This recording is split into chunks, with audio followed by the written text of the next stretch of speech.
Le fantôme de l'opéra, Tim Burton ou Céline Dion? Ah, je dirais que c'est plutôt du Tim Burton, hein. J'adore Céline.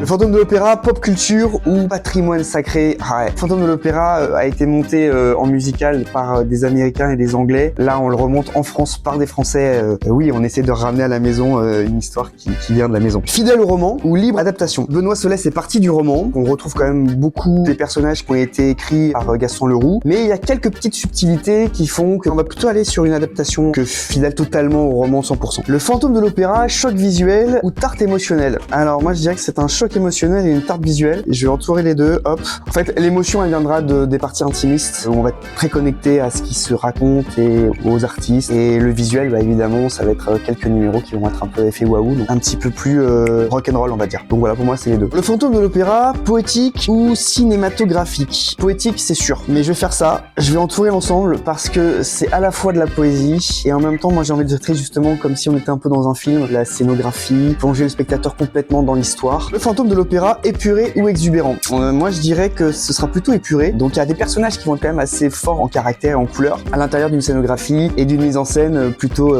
épurée et délicate. Allez voir le fantôme de l'opéra à partir du 22 octobre au Théâtre Antoine à Paris. On vous attend très nombreux.